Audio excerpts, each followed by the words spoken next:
Um, Hello, everybody. Hopefully you can hear me clearly enough. I just want to say thank you to the conference organizers, Adam and Gabriella and Barbara, Alex, everybody, thanks. It's fantastic. And I also want to say that I wish I was in Prague. It's such a shame that we can't be there because I've told my Zelenka colleagues and my friends many times that it's actually my favorite time of year. Like it is my favorite time of year. To go to Prague for the Zelenka conference is my favorite thing to do each year. So it's a shame Come, that we can't be there this time. come when the pubs are open again. Yeah, that's right. um, so you will have seen that the topic of my paper today is Zelenka and his contemporaries from the perspective of reception study. And I don't have a PowerPoint slide prepared, I'm sorry, I'm just going to read. Um, this is, of course, a fairly broad topic, obviously, and that's partly because the paper itself is a work in progress. And by that, I mean that it's building on the research that I've already done in my PhD thesis, which I completed last year at the University of Melbourne. And many of you will have already read that thesis, or at least know that I have finished it.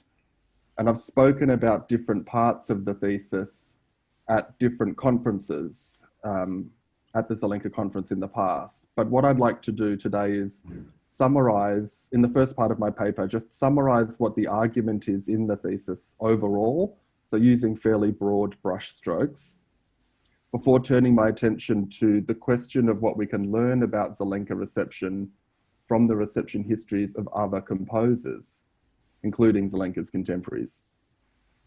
So what I did in the PhD was examine Zelenka reception at a very broad level, using the concept of the figure as a way of discussing Zelenka's presence in the world after he died, meaning in his music and in stories about him as a person. So in one sense, it was not really a study of Zelenka at all, but it was a study of the people who have talked and written about Zelenka and who have performed and recorded his music since the 18th century. But on the other hand, the thesis is about Zelenka directly, because all of this writing and storytelling is what separates us from him. And unless we understand that, it will continue to shape the way we view Zelenka and the way we decide what matters about his music.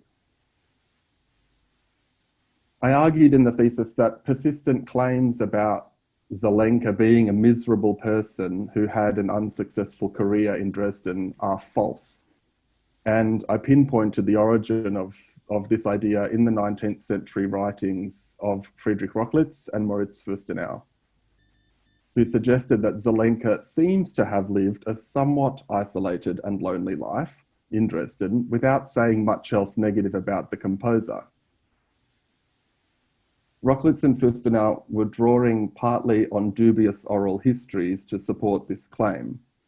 And Fürstenau also suggests that a petition in which Zelenka pleaded to his royal patron in precisely the appropriate manner for a salary increase somehow provides a window into Zelenka's emotional world, not recognizing that the petition actually illustrates Zelenka's grasp of Baroque diplomatic language. Because of the great influence of Rochlitz and Fürstenau's writing on Zelenka during the 19th and into the 20th centuries, these ideas were adopted to a certain extent by Czechs, but they also mutated in accordance with the aims of Czech nationalism, such that Zelenka's isolated loneliness became, in Prague in the early 20th century, a kind of homesick sorrow of a Czech national hero exiled from Bohemia by the Germans. This was evidenced in historical novels, in fictional texts, discussions about Zelenka in the press, all of which I cite in the thesis and discuss at length.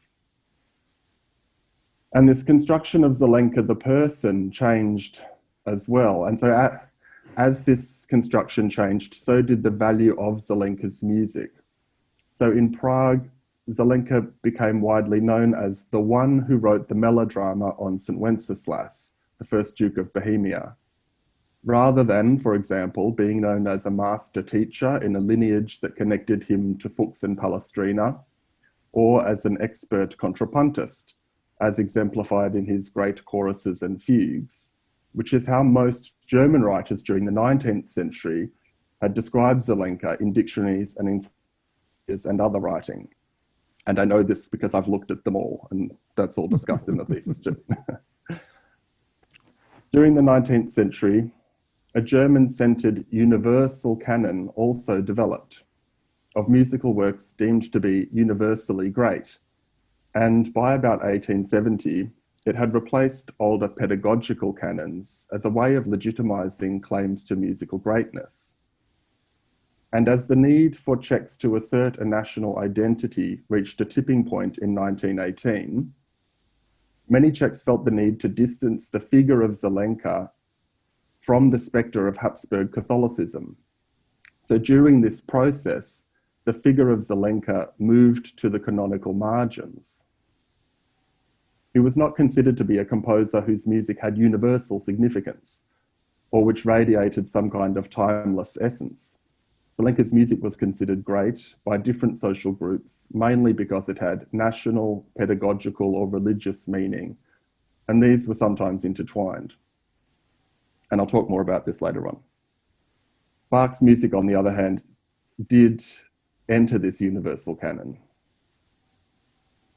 The writings of Rochlitz and Fürstenau on Zelenka were still very influential in the early 20th century, and even beyond that in Germany and in Bohemia, later Czechoslovakia. It was not until Czech musicologists like Emilian Trolda began to investigate Zelenka's music that a body of Czech scholarship began to emerge on Zelenka. And this was organized very much around the melodrama Suvolia Pacis, which has a very long title, but which is quoted in full in Jan Stockert's monograph on page 125. Thank you for this. Now, the reason why this matters is because almost everything that Zelenka composed was written for use in Catholic liturgical services, not to celebrate his Bohemian homeland, even though, of course, this was surely important to him.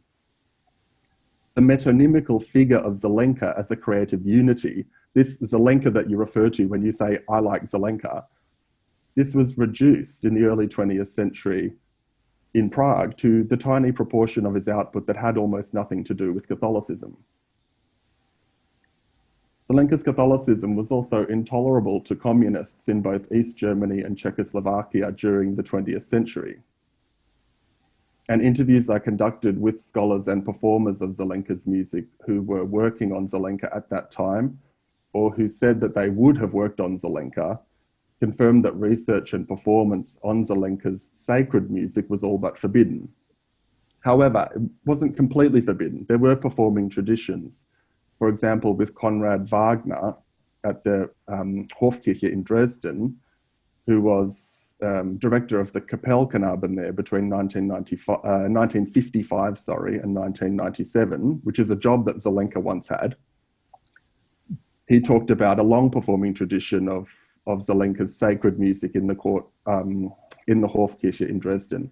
And he also talked about meeting Jiří Pilat, who was from Požiči nad Sázavou, who also, a recent thesis by Klára Hedová has shown that Jiří Pilat also performs Zelenka's music in Požiči nad Sázavou. And Pilat actually went to Dresden to meet Wagner, and Wagner then went across to Czechoslovakia, and they performed Zelenka's music, and they attended each other's performances. But on the whole, the performance and research of Zelenka's sacred music was suppressed under communism. So it was not surprising that recordings of Zelenka's instrumental music were the first to make a big international splash, rather than recordings of Zelenka's Catholic liturgical music, for example, which constitutes by far the majority of his output. These recordings of the instrumental music, released by Camerata Bern in the 1970s, were accompanied by liner notes that made extraordinary speculations about Zelenka's mental health. That Zelenka was a choleric recluse, broody and melancholic, and so on. And they even quoted passages of the petition that I mentioned earlier as evidence of Zelenka's misery. And partly because Zelenka was still not well known at all internationally, this notion of Zelenka as a total misanthrope and as a tragic became entrenched in the minds of general publics everywhere, as numerous reviews of recordings and press reports show. One final important point to make about this is that the deterioration of Zelenka's reputation, as the figure of Zelenka gradually became more and more miserable over the course of the last 200 years, is that Zelenka's scholarship has at times contributed to this.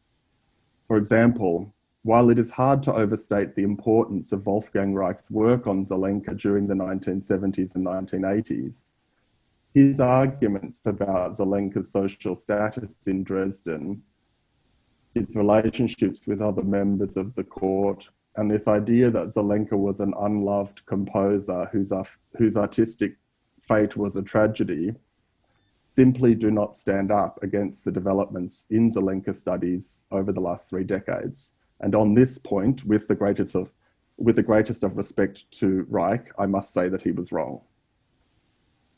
The rather underwhelming outcome of all this is that the 18th century source materials actually tell us very little about Zelenka's personality. And at least for now, we just need to be okay with that. Now, what reception studies like the one I've just written about Zelenka do tell us is that people's experience of music and their relationship with it is always socially mediated. And as Michael Talbot has pointed out, the modern reception of Baroque music has become increasingly composer-centered rather than genre or performer-centered. So the composer himself or the composer herself as a category of reception has become more important. And so this means, I think, that there is a dimension missing from the reception history that I've written about Zelenka's music, which has to do with what we can learn about Zelenka reception by studying the reception histories of other composers. So this is a little bit of a coda that I'm adding to the PhD. So this, of course, includes Bach reception, which I did discuss in the thesis to a certain extent. Nicholas Templey and Peter Volney, for example, have observed that Rocklitz's writing about Bach painted him as a kind of saint and compared him aesthetically and morally with Dürer, Rubens, Newton, and Michelangelo. The English composer Samuel Wesley also referred to Bach as Saint Sebastian and our Apollo, and argued that because of the quality of Bach's music, he must have been a good man. So there's this sense of an ethical basis for making value judgments about music that developed in the 19th century, and it changed.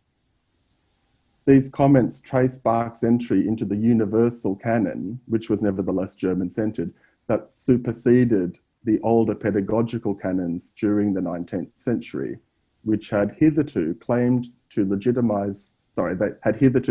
helped to legitimize claims about Zelenka's musical greatness, and which required that such claims now be evaluated primarily on aesthetic and critical terms, rather than, for example, the ability of Zelenka's fugues to serve as compositional models for future students. So this is partly why communism in the 20th century impacted the figures of Bach and Zelenka differently.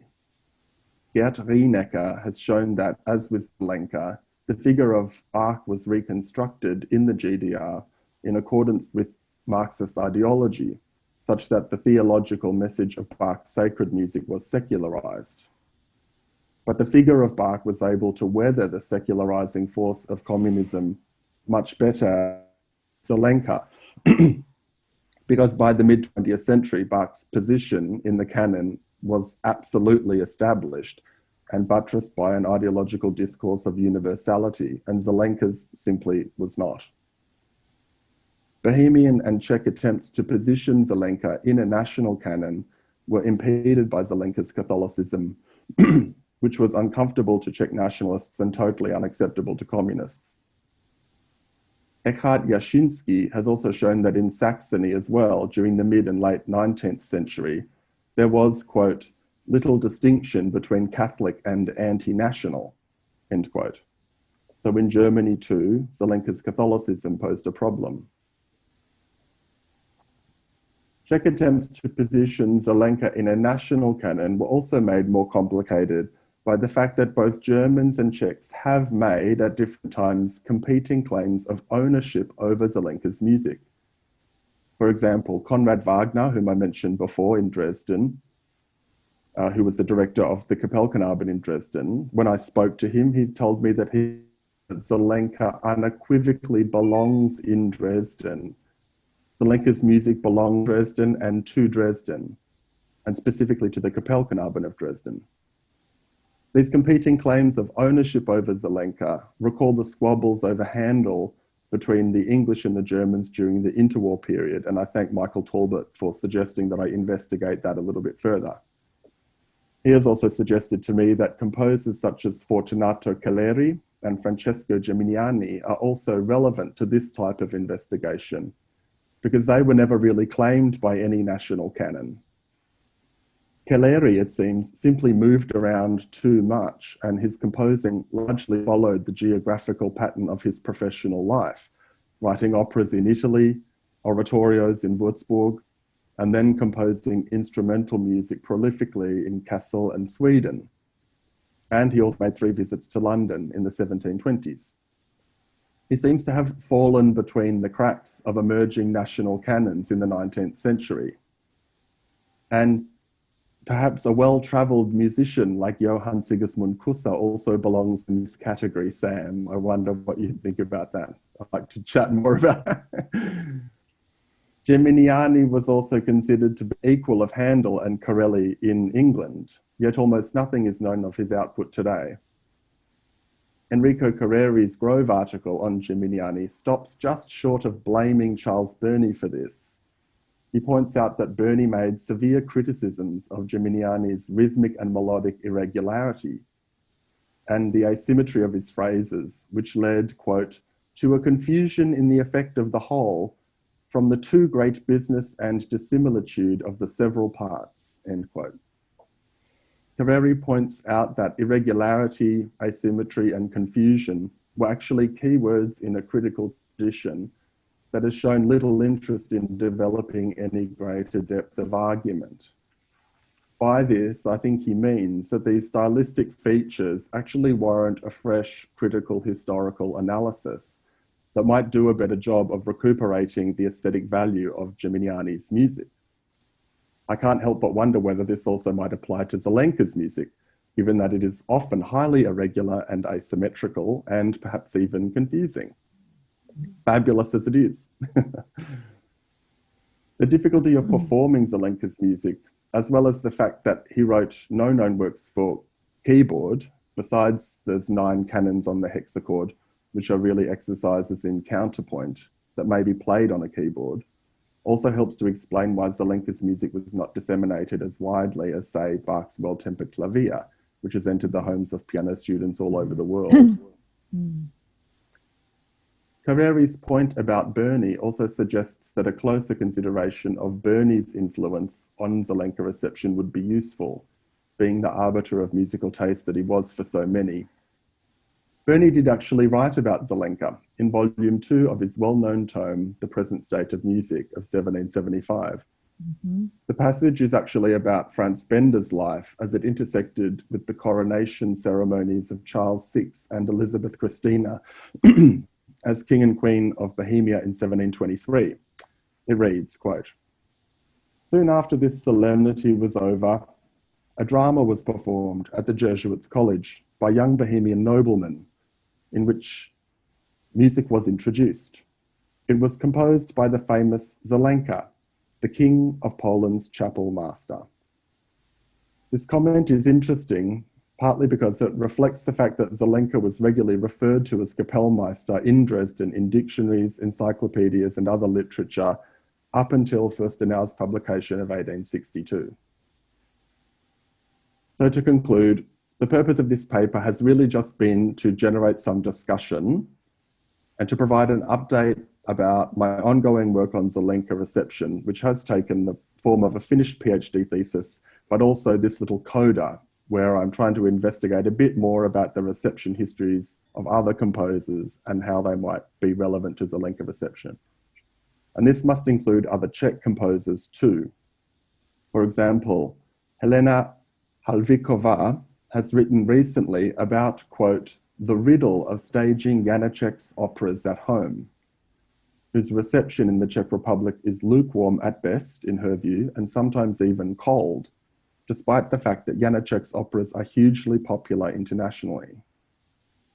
I, of course, am not talking about operas in the case of Zelenka, but Halvikova frames her discussion about the Czech reception of Janacek in terms of Czech national identity and its paradoxes as she perceives them. This could perhaps also make for a useful lens for understanding the modern Czech reception of Zelenka. And being an Australian scholar myself, the idea that national identity can be paradoxical is one that I have plenty of time for. I think this research can help explain why different individuals and social groups viewed Zelenka the way they did, and how the history of all this implicates us and our experiences and attitudes. And it will perhaps also provide some insight into what's coming next for Zelenka reception. For example, we are currently witnessing all over the world governments retreat into nationalist positions that seem to echo, to a certain extent, those of former times. What new canons will emerge? I suppose we will have to wait and see. Thank you.